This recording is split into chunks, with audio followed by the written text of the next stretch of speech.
నమస్తే విద్యార్థులారా, కొత్త ఆసక్తికరమైన అంశం కోసం సిద్ధంగా ఉండండి. భౌగోళిక పరిస్థితులు విస్తృతంగా మారుతూ ఉంటాయి. కావున భూమి అంతటా విభిన్న వాతావరణ పరిస్థితులు సృష్టించబడతాయి. ఈ పరిస్థితులు భిన్నంగా ఉన్నప్పటికీ అన్నింటిలోనూ జీవనం కొనసాగుతుంది. జీవులు వివిధ అనుకూలనాలను అభివృద్ధి చేసుకుంటాయి. అవి భూసంబంధమైన లేదా జల సంబంధమైన వాటి నిర్దిష్ట ఆవాసాలలో జీవించటానికి మరియు వృద్ధి చెందటానికి ఈ అనుకూలనాలు అవకాశాలను కల్పిస్తాయి. పరిసరాలకు సర్దుబాటు చేసుకునే ఈ అద్భుతమైన సామర్థ్యాన్ని అనుకూలనం అంటారు. ఈ విభిన్న వాతావరణ పరిస్థితుల్లో జీవించే జంతువులు మరియు మొక్కలు ప్రదర్శించే వివిధ రకాల ఆవాసాలు మరియు అనుకూలనాల గురించి మీకు తెలుసు.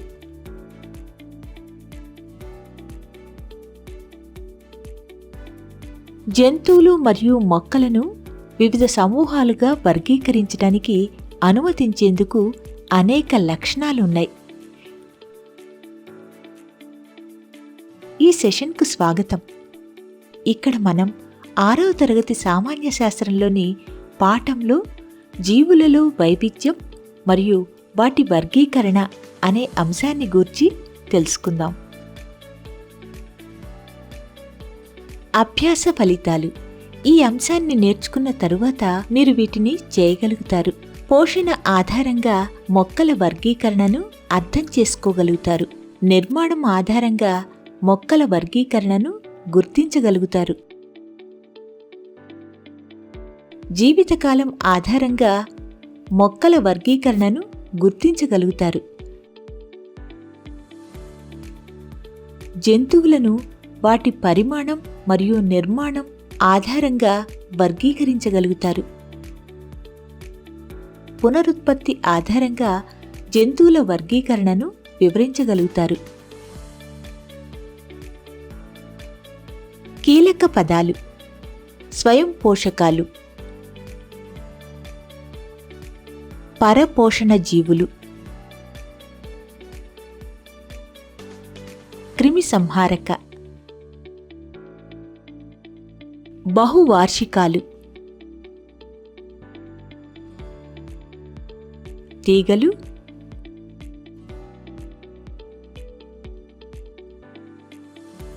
గుడ్డు పెట్టే జంతువులు, పిల్లల్ని కనే జంతువులు. ఈ భావనా చిత్రంలో జీవుల వైవిధ్యం మరియు వర్గీకరణను చూద్దాం.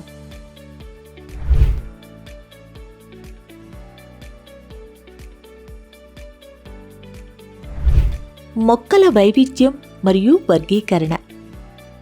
మన చుట్టూ వివిధ రకాలైన మొక్కలు కనిపిస్తాయి. గడ్డి వంటి కొన్ని మొక్కలు పొట్టిగా ఉంటాయి. మరికొన్ని పొడవుగా మరియు పందిరిలాగా నిర్మాణాన్ని కలిగి ఉంటాయి.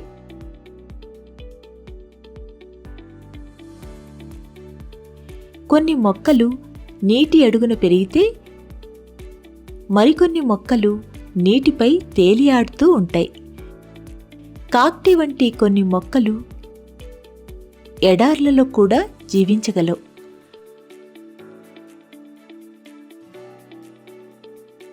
అదనంగా ఒకే రకమైన మొక్కల్లో గణనీయమైన రకాలు ఉన్నాయి. ఉదాహరణకు అనేక రకాల బియ్యం మరియు గోధుమలు, వివిధ రకాల గులాబీలు మరియు వివిధ రుచులతో మామిడి పండ్లు ఉన్నాయి.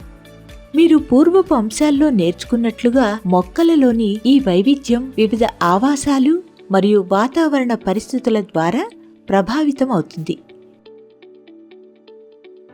పోషణ ఆధారంగా మొక్కల వర్గీకరణ. మొక్కలు సూర్యరశ్మిని ఉపయోగించి తమ ఆహారాన్ని సొంతంగా తయారు చేసుకుంటాయి. కావున ఈ మొక్కలను స్వయం పోషకాలు అంటారు.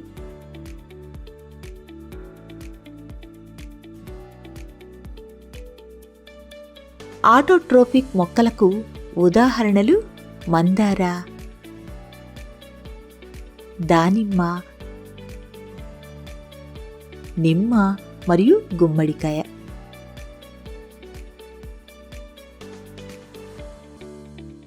దీనికి విరుద్ధంగా లారంథస్ మరియు డాడర్ వంటి కొన్ని మొక్కలు వాటి పోషణ కోసం ఇతర మొక్కలపై ఆధారపడతాయి మరియు వాటిని పరపోషణ జీవులు అని పిలుస్తారు. అదనంగా పిజర్ ప్లాంట్ మరియు డ్రోసేరా వంటి కొన్ని మొక్కలు కీటకాలను తింటాయి. వీటిని క్రిమిసంహారక మొక్కలు అంటారు.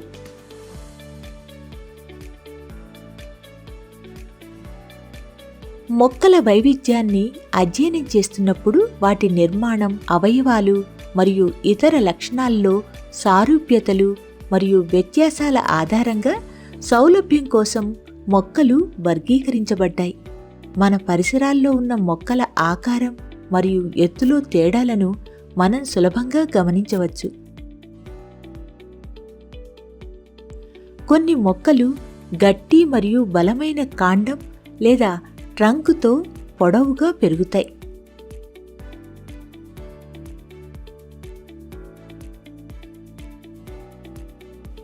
ఈ మొక్కలు నేల నుండి గణనీయమైన ఎత్తులో ప్రారంభమయ్యే కొమ్మలను కలిగి ఉంటాయి మరియు చాలా సంవత్సరాలు పూలు మరియు ఫలాలను ఇస్తాయి.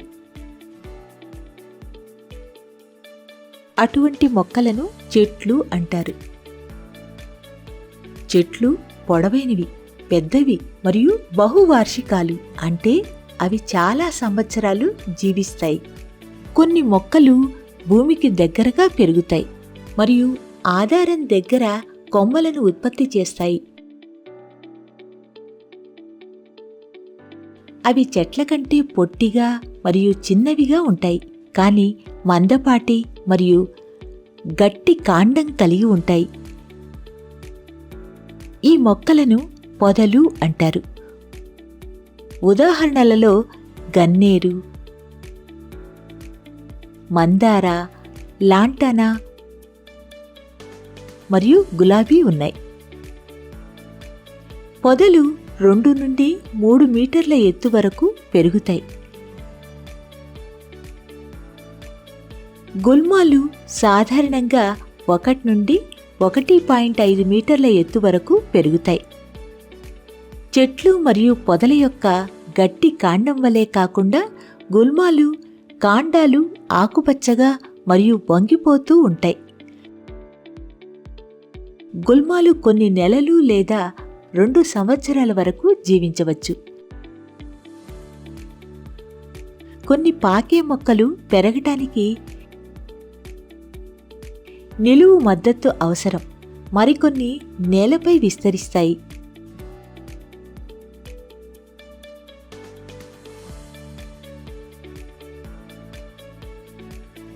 మనీ ప్లాంట్ వంటి పాకే మొక్కలు దోసకాయలో గుర్తించినట్లుగా స్ప్రింగ్లను పోలి ఉండే, గాలిలో ఉండే వేర్లను మరియు ట్రెండిల్స్ కలిగి ఉంటాయి.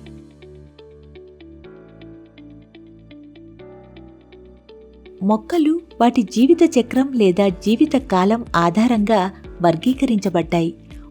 ఉదాహరణకు జొన్నలు,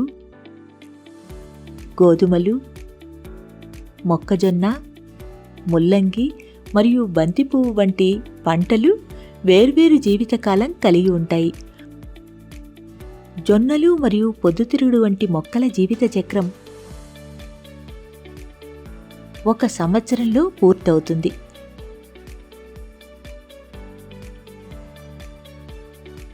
ఈ మొక్కలను వార్షికాలు అంటారు. క్యారెట్ మరియు బీట్రూట్ వంటి మొక్కలు 2 సంవత్సరాల జీవిత చక్రం కలిగి ఉంటాయి మరియు వీటిని ద్వివార్షికాలు అంటారు. మందార మరియు ఒలియాండర్ వంటి పొదలు, అలాగే మామిడి మరియు గుల్మోహర్ వంటి చెట్లు అనేక సంవత్సరాలు జీవించి పువ్వులు మరియు ఫలాలను ఇస్తాయి. వాటిని బహువార్షికాలు అంటారు. పూలు పూసే మొక్కలను పుష్పించే మొక్కలు అని, పూలు లేని వాటిని పుష్పించని మొక్కలు అని అంటారు. పుష్పించని మొక్కలు నాచులలో కనిపించే విధంగా వేర్లు, కాండం మరియు ఆకులు వంటి కొన్ని అవయవాలను కలిగి ఉండకపోవచ్చు. జంతువులలో వైవిధ్యం మరియు వర్గీకరణ. వివిధ జంతువులు వాటి పరిసరాలలో జీవించడానికి వివిధ ఆకారాలను కలిగి ఉంటాయి.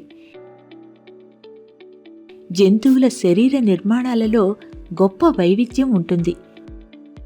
ఉదాహరణకు అతి చిన్న అమీబా, భారీ ఏనుగు, చిన్న నత్త మరియు నీటిలో ఈదుతున్న చేపలు గొప్ప వైవిధ్యాన్ని చూపుతాయి. అదేవిధంగా పూల చెట్టు, ఎగురుతూ ఉండే సీతాకోక చిలకలు మరియు ఇంటి గోడలపై పాకే బల్లులు వంటి అన్ని జంతువులు ప్రతి ఒక్కటి ప్రత్యేక లక్షణాలను కలిగి ఉంటాయి. జంతువులు చలనం కోసం తల, మెడ, తోక, మొండెం మరియు అవయవాల వంటి శరీర భాగాలను కలిగి ఉంటాయి. అవసరమైన విధులను నిర్వహించే వివిధ అవయవ వ్యవస్థలను జంతువులు తమ శరీరంలో కలిగి ఉంటాయి. ఈ వైవిధ్యం వాటి అంతర్గత నిర్మాణాలు మరియు విధులకు కూడా విస్తరిస్తుంది. ఆహార వనరులకు సంబంధించి జంతువులలో మనం అనేక రకాలను గమనిస్తాం. జంతువులు వాటి పోషణ కోసం ఇతర ప్రాణులపై ఆధారపడతాయి. కాబట్టి వాటి ఆహారం అందుబాటులో ఉండే పరిసరాలలో జంతువులు కనిపిస్తాయి. వివిధ జంతువులు ఆహారాన్ని పొందటం మరియు తీసుకోవడం కోసం వివిధ పద్ధతులను అనుసరిస్తూ ఉంటాయి. అది వాటి శరీర నిర్మాణాలలో తేడాలకు కూడా దారితీస్తుంది. చెరువు నీటి నుండి ఒక నీటి చుక్కను మైక్రోస్కోప్ కింద ఉంచినప్పుడు లెక్కలేనన్ని సూక్ష్మజీవులు చుట్టూ తిరగడం మీరు గమనించవచ్చు. వీటిలో మీరు అమీబా మరియు పారామీషియంను కూడా చూడవచ్చు.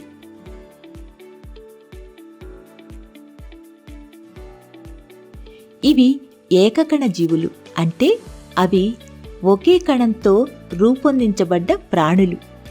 దీనికి విరుద్ధంగా గుర్రాలు, ఎలుగుబంట్లు మరియు తాబేళ్లు వంటి జంతువులు బహుళకణ జీవులు, అంటే అవి అనేక కణాలతో కూడి ఉంటాయి. వెన్నెముక ఉండటం లేదా లేకపోవడం ఆధారంగా జంతువులను 2 సమూహాలుగా వర్గీకరించబడతాయి.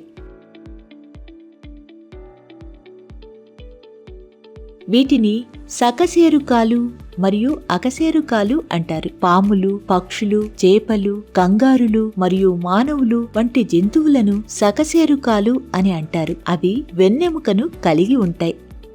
నత్తలు, బొద్దింకలు మరియు వానపాములు వంటి జంతువులను అకశేరుకాలు అని అంటారు. అవి వెన్నెముకను కలిగి ఉండవు.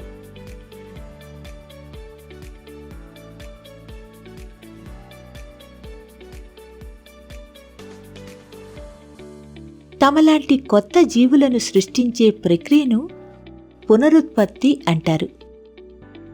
ఉదాహరణకు, ఒక కోడి గుడ్లు పెడుతుంది మరియు కొన్ని రోజుల తర్వాత గుడ్లు పొదగబడి కోడి పిల్లలుగా మారతాయి. ఆవు దూడకు జన్మనిస్తుంది.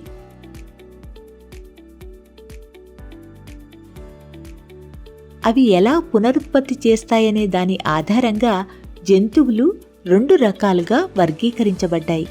పక్షులు, చేపలు, పాములు మరియు తాబేళ్లు మొదలైన గుడ్లు పెట్టే జంతువులను అండోత్పాదక జంతువులు అంటారు. గుర్రం, జింకలు మరియు చిరుత మొదలైన చిన్న పిల్లలకు జన్మనిస్తాయి. వీటిని శిశుత్పాదక జంతువులు అంటారు.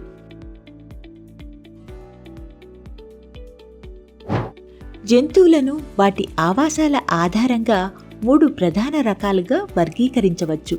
భూమిపై నివసించే భూ సంబంధమైన జంతువులు. గొర్రెలు, మేకలు, ఏనుగులు మరియు జిరాఫీలు వంటి జాతులను ఈ కోవకు చెంది ఉంటాయి. నీటిలో నివసించే జలచరాలు, చేపలు వంటి జాతులను కలిగి ఉంటాయి.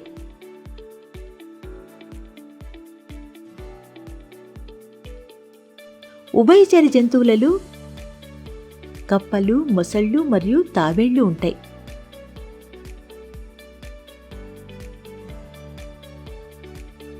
దీనితో జీవుల యొక్క వైవిధ్యం మరియు వర్గీకరణ యొక్క మన అవలోకనం ముగుస్తుంది. మరిన్ని ఆసక్తికరమైన అంశాలు అన్వేషించడం కోసం వేచి ఉండండి.